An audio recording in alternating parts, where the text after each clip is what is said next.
Avez-vous déjà entendu parler de la ferme sur les traces du roi Guézo? Votre ferme, située dans le village Fonkoumen, arrondissement de Gatbé, commune de Ouida, vous livre ses trésors.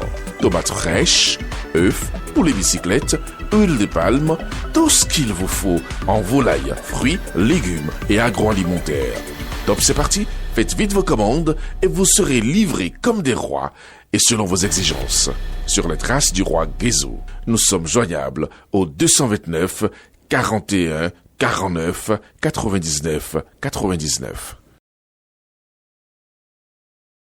Après près de 20 ans de pratique parlementaire, plus rien au sein du pouvoir législatif n'est étranger à l'honorable Rachid Gbedamassi, qui, au regard des dernières évolutions de l'arrestation du frère Hounvi, a décidé d'éclairer l'opinion publique sur le comportement de l'opposition dans le développement du dossier du compatriote Steve Amoussou, alias frère Hounvi. Après avoir opiné sur cette question et la manière pas orthodoxe, selon lui, du traitement, l'honorable a donné un point de presse ce mardi 21 août pour dénoncer les agissements de l'opposition qui seraient contraires au règlement intérieur du Parlement et aux lois de la République. Chers amis journalistes, vous savez, en tant que leader politique, en tant que membre d'un parti, d'un grand parti politique, nous avons l'obligation d'animer la vie politique dans le sens de l'intérêt général. Animer la vie politique pour éduquer la jeunesse. Je me rappelle, chers amis journalistes,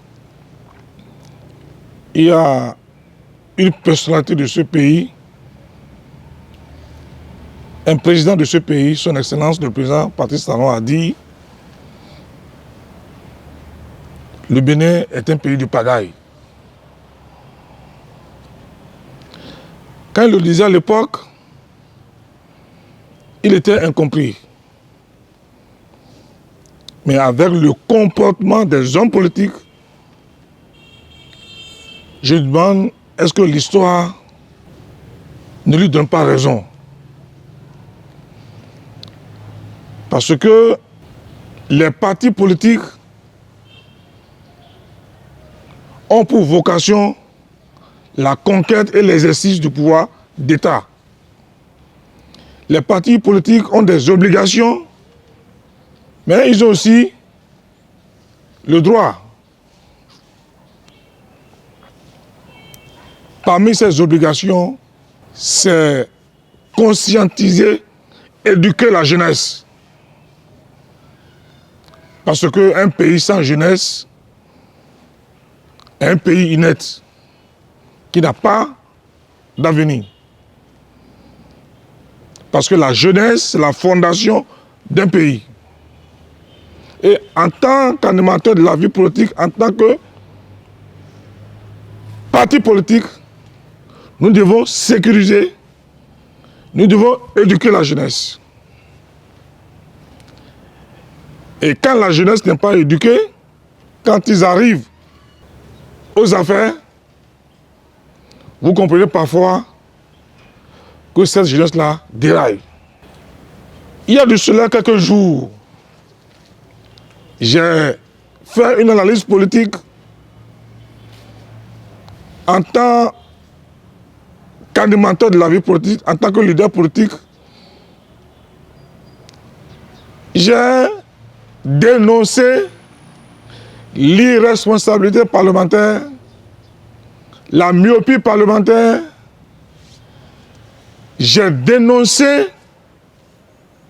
la violation du règlement intérieur de l'Assemblée nationale. J'ai dénoncé la violation de la Constitution du 11 décembre 1990 modifiée. J'ai dénoncé le comportement suspect de certains parlementaires de partis de l'opposition. Ces parlementaires souffrent de la myopie parlementaire, de par leur comportement. Ils l'ont fait par méconnaissance des textes de la République, du règlement intérieur ou bien par ignorance. Et c'est pour ça que j'avais demandé aux partis politiques de créer une école de formation politique pour former leurs députés.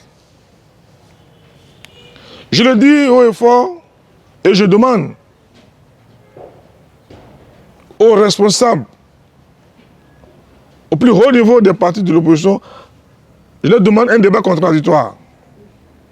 J'affirme, je réaffirme que de fait de se présenter avec l'écharpe du Parlement, avec l'attribut du Parlement, devant l'institution judiciaire, est une faute pénale. C'est une pression sur les magistrats. De fait, de se présenter devant la criette avec les attributs de l'Assemblée nationale est une violation de la Constitution. L'émission de législatif dans le judiciaire. Parce que le législatif, c'est un pouvoir d'État. C'est une institution législative. De fait de se présenter devant une juridiction parallèle est une violation de la Constitution. Et là,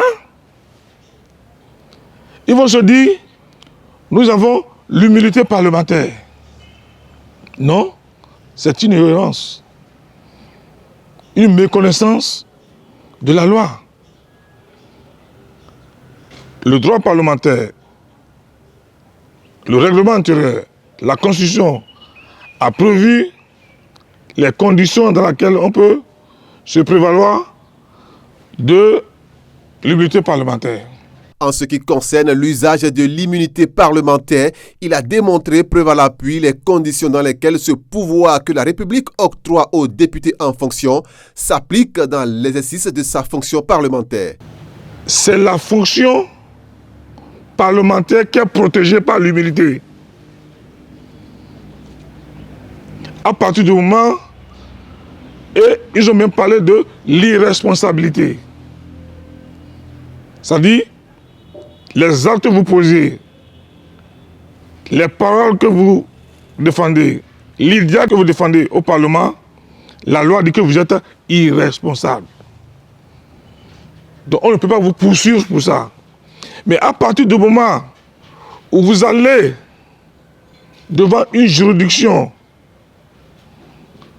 judiciaire pour mettre la pression, c'est déjà une violation de la Constitution, c'est une faute pénale, une faute morale, éthique,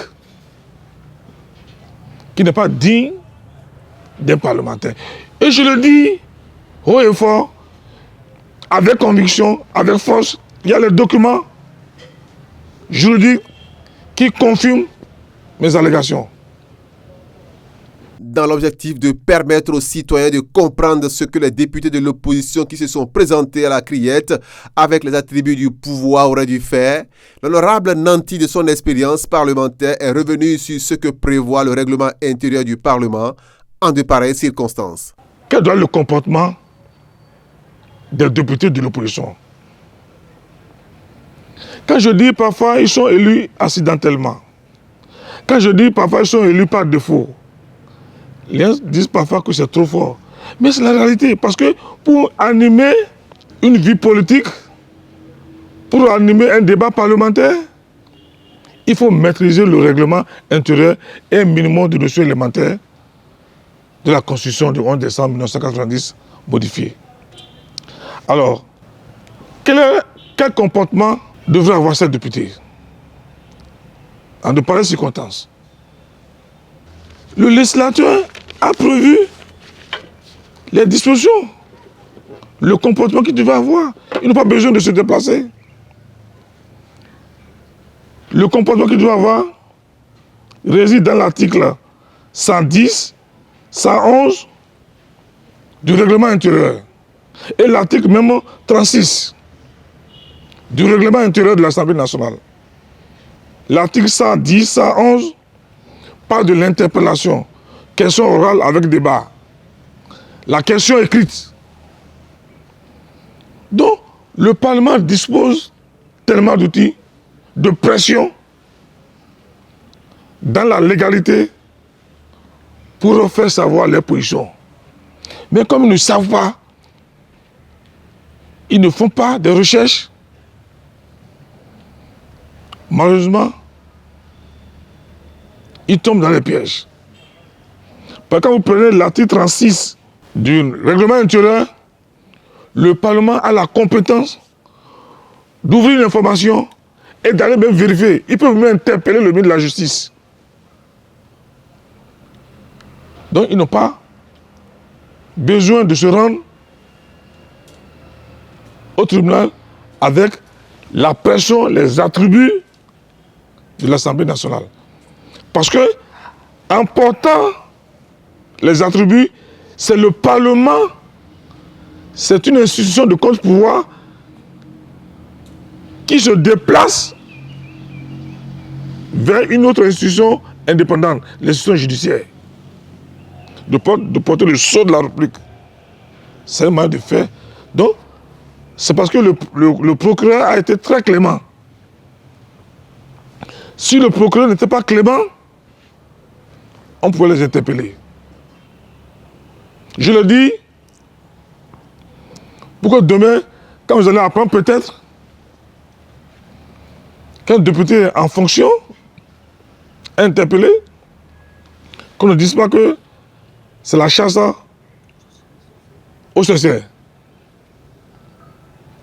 Donc, pour s'exprimer, la loi prévoit les modalités. Et pour ce qui est de la situation actuelle de Steve Amoussou, alias Frère Houvi, voilà ce qu'en dit l'honorable. Maintenant, le soi-disant Frère Houvi est manipulé par une opposition sans vision, sans boussole. C'est pour ça que je parle de l'éducation.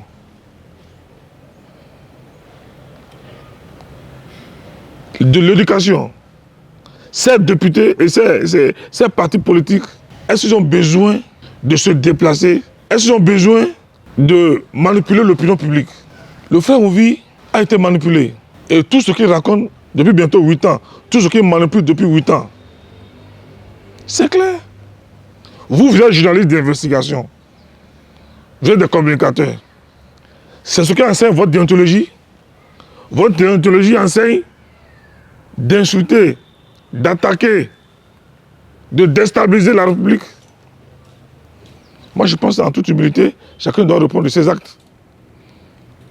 Le comportement suspect de nos amis d'en face, de l'opposition, prouve qu'ils sont en complicité avec le Frère Houvi. Et je leur demande humblement